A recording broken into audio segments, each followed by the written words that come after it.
স্নেহের ছাত্রছাত্রী, আমরা আজকে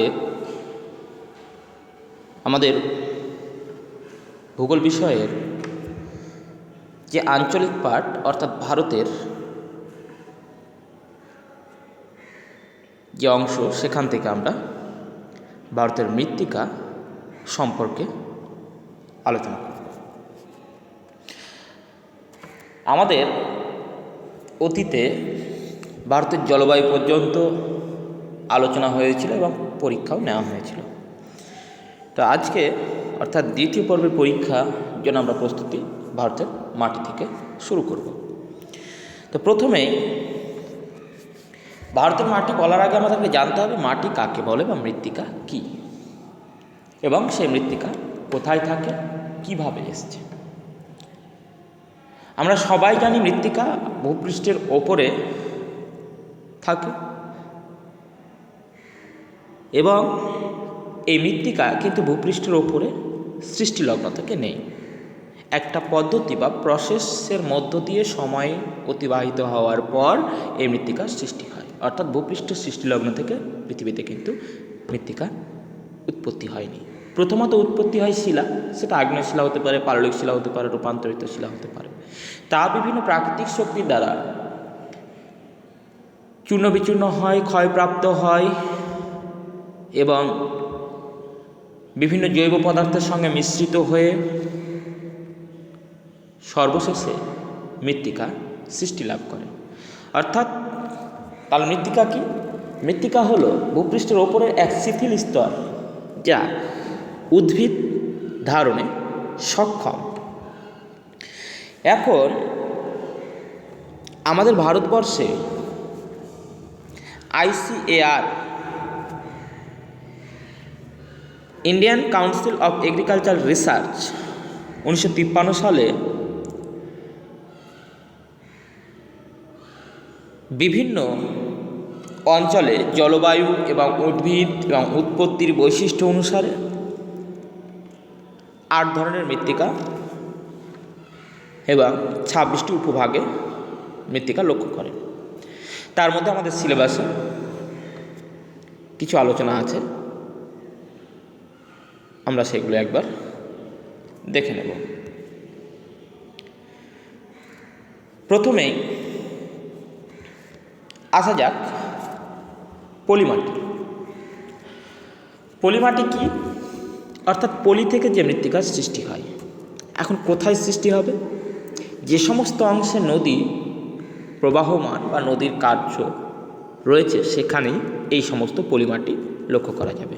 কেমন? আমরা সমভূমি অংশে পড়েছি, গাঙ্গেয় সমভূমিতে আমরা পলিমাটি দেখতে পাবো, সিন্ধু সমভূমিতে আমরা দেখতে পাবো। তাহলে নদীর কার্য যে অংশে প্রাধান্য রয়েছে সেই অংশে পলি সঞ্চিত হয়ে যে মাটি উৎপত্তি হয় তাকে বলা হয় পলিমাটি। এই মাটিতে অর্থাৎ গ্রথন মানে কর্দম পলি বালির আপেক্ষিক অনুপাতকে বলা হয় গ্রথন। বেলে মাটি বলো, পলিমাটি বলো, কাদামাটি বলো, সবগুলোই হচ্ছে পলিমাটির উদাহরণ, দোআঁশ ইত্যাদি। এই মাটি বেশ উর্বর, পলি থেকে যেহেতু উৎপত্তি লাভ করে। এখন এই মাটিতে কোন ফসল চাষ হয়? আমাদের এখানে আমরা এক ধরনের পলিমৃত্তিকা অঞ্চলে বসবাস করছি, গাঙ্গেয় বদ্বীপের অংশে। সেখানে যে সমস্ত চাষ আমরা লক্ষ্য করি সবগুলোই কিন্তু এই পলিমাটির উদাহরণ হিসেবে আমরা বলতে পারি। পলিমাটিতে আমরা লক্ষ্য করেছি আগে দুটো শব্দ, খাদার এবং ভাঙার, যে প্রাচীন এবং নবীন। নদী থেকে দূরে যদি সঞ্চিত হয় সেটা হচ্ছে প্রাচীন পলিমাটি, যাকে আমরা ভাঙার বলছি, আর নদীর কাছাকাছি যদি সঞ্চিত হয় যেটা নবীন পলিমাটি, যাকে আমরা ভাঙার বলি। এই প্রাচীন অঞ্চলে দানাযুক্ত যে সমস্ত মাটি তাকে বলা হয় কঙ্কর, আর গাঙ্গেয় সমভূমির যে অংশ আছে তার মধ্যে উচ্চ গাঙ্গেয় সমভূমি যেটাকে বলা হয়, সেখানে জলাভূমিতে যে মাটি থাকে তাকে বলা হয় ধানকার। আরও দুটো শব্দ আমরা পাই। একটা হচ্ছে হিমালয়ের পাদদেশে যখন নুড়ি, কাকর, বালি এগুলো পলি সঞ্চিত হয়ে মৃত্তিকার সৃষ্টি হয় তাকে বলা হয় ভাবর। অর্থাৎ হিমালয়ের পাদদেশে। আর হিমালয়ের পাদদেশের পর তারও দক্ষিণে অর্থাৎ গাঙ্গেয় সমভূমির দিকে যে পলিমৃত্তিকা থাকে তাকে বলা হয় তরাই।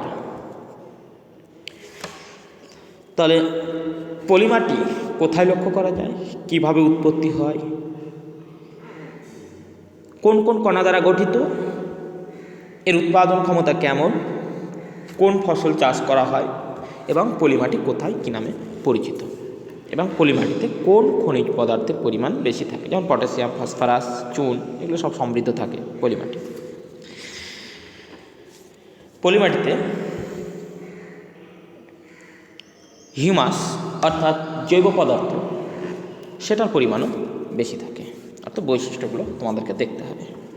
এবার কৃষ্ণমাটি, যেটাকে বলা হয় কালো মৃত্তিকা। কৃষ্ণমাটি যে শিলা থেকে সৃষ্টি হয়, প্রত্যেকটা মাটি কোনো না কোনো শিলা থেকে সৃষ্টি হয়েছে। কৃষ্ণমাটির সৃষ্টি হয় ব্যাসাল্ট শিলা থেকে। আমাদের দক্ষিণ ভারতের যে লাভা মালভূমি আছে, সেই মালভূমির ব্যাসাল্ট শিলা থেকে এই কৃষ্ণমৃত্তিকার উৎপত্তি লাভ করে। অর্থাৎ কৃষ্ণমৃত্তিকা মহারাষ্ট্র, মধ্যপ্রদেশ, গুজরাট, কর্ণাটক, তামিলনাড়ুর এই সমস্ত অংশে লক্ষ্য করা যায়। এই শিলায় কার্পাস চাষ ভালো হয়, তাই একে ব্ল্যাক কটন সয়েলও বলা হয়। এছাড়াও মিলেট, তামাক, পেঁয়াজ ইত্যাদি লক্ষ্য করা যায় চাষ। গ্রথন কেমন? কাদা দোআঁশ প্রকৃতির গ্রথন। এই মাটির জল ধারণ ক্ষমতা কিন্তু বেশ ভালো, অর্থাৎ এ মাটি বেশ উর্বর এবং খনিজ সমৃদ্ধ হয়। এই মাটিতে অ্যালুমিনিয়াম অক্সাইড, লৌহ অক্সাইড, ম্যাগনেসিয়াম কার্বনেট এই সমস্ত উপাদান এর উপস্থিতি লক্ষ্য করা যায়। এরপর লোহিত মাটি, যেটা আমরা লক্ষ্য করতে পাই কোথায়? মহারাষ্ট্রের দক্ষিণ পূর্বাংশে, কর্ণাটকে, উড়িষ্যা, ঝাড়খণ্ড, পশ্চিমবঙ্গের বীরভূম, বাঁকুড়া এই সমস্ত অঞ্চলে।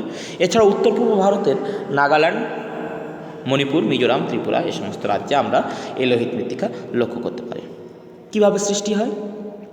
অধিক উষ্ণতা ও আর্দ্রতার প্রভাবে প্রাচীন যে সমস্ত আগ্নেয় রূপান্তরিত শিলা ছিল তা চূর্ণ বিচূর্ণ হয়ে বিয়োজিত হয়ে এই ধরনের লোহিত মৃত্তিকার সৃষ্টি হয়।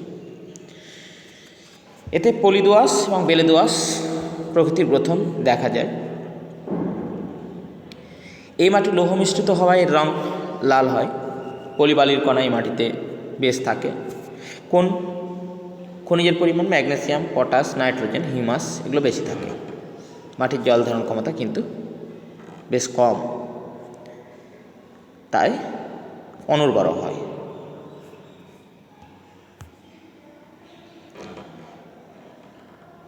এরপর ল্যাটেরাইট মাটি। ল্যাটেরাইট মাটি লক্ষ্য করা যায় আমাদের যে বিহারের রাজমহল পাহাড় আছে, স্তূপ পর্বত, সাতপুরা,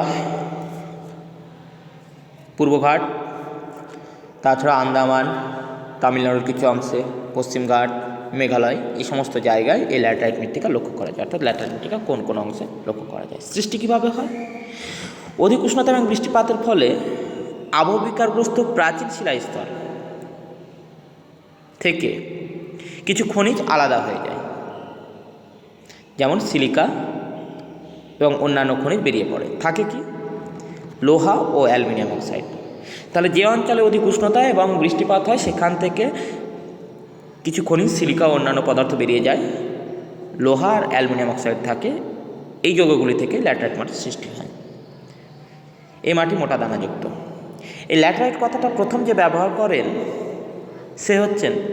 তিনি হচ্ছেন বুকানন। 1810 সালে প্রথম ল্যাটেরাইট শব্দটি ব্যবহার করেন। ল্যাটেরাইট শব্দটি হচ্ছে ল্যাটিন শব্দ ল্যাটার থেকে, যার অর্থ হচ্ছে ইট। ইটের মতো লাল হয় এই মৃত্তিকা। এই মৃত্তিকা আম্লিক প্রকৃতির হয়ে থাকে। এই মাটি বিভিন্ন ধরনের হয়, কখনো লাল হতে পারে, বাদামি হতে পারে। কোন খনিজের পরিমাণ বেশি? লোহা, অ্যালুমিনিয়াম, ম্যাঙ্গানিজ এ সমস্ত খনিজের পরিমাণ বেশি থাকে। কী ধরনের শস্য উৎপাদন হয়? জলসেচ এবং সার প্রয়োগ করে বেশ এই মাটি, ল্যাটেরাইট মাটি খুব উর্বর হয় না, তার জন্য সার এবং জলসেচ প্রয়োগ করে কিছু কিছু ফসল চাষ করা হয়। কাজু বাদাম, রবার, কফি এই সমস্ত ফসল চাষ করা হয়। মরু অঞ্চলের মাটি। মরু অঞ্চলের মাটি বলতে আমরা সাধারণত যেখানে শুষ্ক অঞ্চল, অর্থাৎ রাজস্থানের যে থর মরুভূমি এবং তার আশেপাশে পাঞ্জাব, হরিয়ানার কিছু অংশ, গুজরাটের কিছু অংশে এই মরুমৃত্তিকা লক্ষ্য করা যায়। এই মাটিতে বালুর পরিমাণ খুব বেশি থাকে, তার ফলে মৃত্তিকা কী হয়? অনুর্বর হয়। জল ধারণ ক্ষমতা খুব কম। উৎপত্তি কীভাবে হয়? আমরা ক্লাস 9 আবহবিকার পড়েছিলাম, সে আবহবিকারের একটা ভাগ যান্ত্রিক। এই মরু অঞ্চলে যান্ত্রিক আবহবিকারটা বেশি হওয়ায় বালুকণার পরিমাণ বেশি হয় এই মাটিতে। এই মাটি প্রথম বেলে দোআঁশ ধরনের, অনুর্বর হয়, খুব ভালো ফসল হয় না, কিন্তু কিছু ধরনের দানাশস্য যেমন গম, জব, মিলেট, জোয়ার, বাজরা, রাগি এই সমস্ত ফসল এই মরু মাটিতে হয়ে থাকে। পার্বত্য মৃত্তিকা পার্বত্য অঞ্চলে লক্ষ্য করা যায়। কোথায় পার্বত্য অঞ্চল? আমাদের পশ্চিমঘাট পর্বত আছে, দক্ষিণ ভারতের নীলগিরি আছে, উত্তরে হিমালয় আছে। এই সমস্ত জায়গায় বনভূমি বেশি থাকে এবং এই বনভূমির ডাল, লতাপাতা এরা পচে জৈব পদার্থ হয়, সেই জৈব পদার্থ মাটির সঙ্গে মিশে পর্যাল মৃত্তিকা সৃষ্টি করে, অর্থাৎ পার্বত্য অঞ্চলে পর্যাল মৃত্তিকা লক্ষ্য করা যায়। এই মাটি সূক্ষ্ম কণাযুক্ত, অনুর্বর হলেও পার্বত্য অঞ্চলে চা, কফি বিভিন্ন ধরনের বাগিচা শস্যগুলো এবং কিছু কিছু ফলও উৎপাদনও লক্ষ্য করা যায়। মাটির বৈশিষ্ট্য, মাটির রঙটা খুব কালো হয় জৈব পদার্থ বেশি থাকায়, অর্থাৎ হিউমাস বেশি থাকায় মাটিটা অনুর্বর হয়। এবং মাটির প্রথম হচ্ছে পলি ও দোআঁশ, পলি দোআঁশ এবং দোআঁশ প্রকৃতির। এখন আমরা একবার চিত্রের মাধ্যমে যদি সমগ্র মাটিগুলোর উপস্থিতি লক্ষ্য করি, এছাড়াও তার আগে আরও দুটো মৃত্তিকা বলে নেওয়া যাক। একটা হচ্ছে উপকূলীয় মৃত্তিকা, সমুদ্র তীরবর্তী অঞ্চলের লবণাক্ত মৃত্তিকা লক্ষ্য করা যায়, সমুদ্রের জলের আনাগোনা যেখানে থাকে সেই অংশে। যেমন আমরা উত্তরের পার্বত্য অঞ্চলে দেখতে পাচ্ছি পার্বত্য মৃত্তিকা, এদিকে উত্তর পূর্ব ভারতের অরুণাচল প্রদেশও পার্বত্য মৃত্তিকা আমরা লক্ষ্য করতে পারছি। তারপরে ঠিক সমভূমি অঞ্চল, পাঞ্জাব সমভূমি বলো, গঙ্গা সমভূমি বলো, ব্রহ্মপুত্র সমভূমি বলো, আমরা সেই সমভূমি অংশে পলিমাটি দেখতে পাই। আর এই পলিমাটি ভারতবর্ষে সর্বাধিক পরিমাণে কিন্তু লক্ষ্য করা যায়। এরপর এই যে মহারাষ্ট্র, মধ্যপ্রদেশ, ছত্তিশগড়, তেলেঙ্গানা, কর্ণাটক এই অঞ্চলটায় আমরা যে মাটিটা দেখতে পাচ্ছি সেটা হচ্ছে কৃষ্ণ মৃত্তিকা এবং গুজরাটের কিছু অংশে। আমরা ল্যাটেরাইট মৃত্তিকা মেঘালয় মালভূমি, পশ্চিমবঙ্গের পুরুলিয়া, বাঁকুড়া, পূর্বঘাটের কিছু কিছু অংশে, পশ্চিমঘাটের পশ্চিম দিকে গুজরাটে আমরা কিন্তু ল্যাটেরাইট মাটির উপস্থিতি লক্ষ্য করতে পারছি।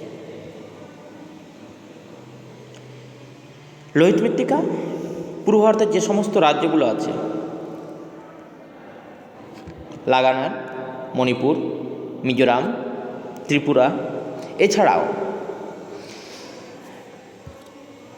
রাজস্থানের পশ্চিমাংশ আর আরাবল্লীর অংশটা, তোমার দক্ষিণ ভারতের কিছু কিছু অংশ, কেরল, তামিলনাড়ু, উড়িষ্যার কিছু অংশে, মধ্যপ্রদেশের উত্তর পূর্ব অংশে আমরা কিন্তু লোহিত মৃত্তিকা লক্ষ্য করতে পারছি। মরু মৃত্তিকাটা মরু অঞ্চল, রাজস্থান লক্ষ্য করা যায়। লবণাক্ত মৃত্তিকা আমরা লক্ষ্য করতে পারছি একদম গুজরাটের কচ্ছ অংশে লবণাক্ত মৃত্তিকা লক্ষ্য করতে পাই, যেখানে সমুদ্রের জল দ্বারা আবৃত থাকে অনেকটা সময়।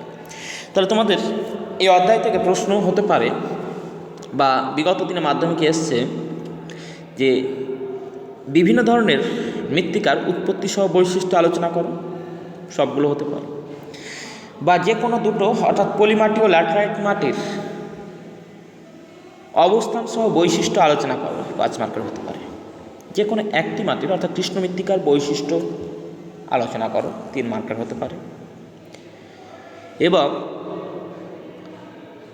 ম্যাপ পয়েন্টিং যে 10 মার্ক থাকে সেখানেও এই যে আমরা বিভিন্ন মাটির অবস্থান দেখলাম দিতে পারে, যে পূর্ব ভারতের ল্যাটেরাইট মৃত্তিকা অঞ্চলটি দেখাও, তখন তোমাকে মেঘালয় দেখাতে হবে। কৃষ্ণ মৃত্তিকা অঞ্চল, তখন আমাকে মহারাষ্ট্র মধ্যপ্রদেশ এই অঞ্চল দেখাতে হবে। পূর্ব মধ্য ভারতের ল্যাটেরাইট মৃত্তিকা অঞ্চল আমাকে এই রাজমহলের পর অর্থাৎ পুরুলিয়া বাঁকুড়ার অংশটা দেখাতে হবে। সমভূমি অঞ্চল পলিমৃত্তিকা, তখন আমাকে গাঙ্গেয় সমভূমি বা সিন্ধু সমভূমির অংশটা দেখাতে হবে। যদি মরুমৃত্তিকা চাই রাজস্থান দেখাতে হবে। ম্যাপ পয়েন্টিংও আসতে পারে। আন্দামানের ল্যাটেরাইট মৃত্তিকা, আন্দামান নিকোবর দ্বীপপুঞ্জ।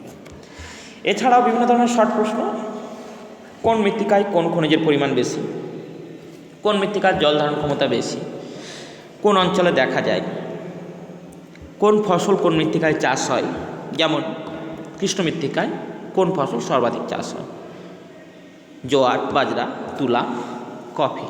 তুলাটা কিন্তু কৃষ্ণ মৃত্তিকায় ভালো চাষ হয়। ধানকার কি, ভাঙার কি, ভাবার কি, এই ধরনের প্রশ্নগুলো কিন্তু শর্ট প্রশ্নে শূন্যস্থান, এমসিকিউ যে কোনো ধরনের প্রশ্ন আসতে পারে। তাহলে তোমরা ভারতের মাটির এই অংশটা ভালোভাবে পরবর্তী এক্সামের জন্য তৈরি করবে। আজকের ক্লাস এই পর্যন্তই, এরপর আমরা পরবর্তী অংশ নিয়ে আলোচনা করব।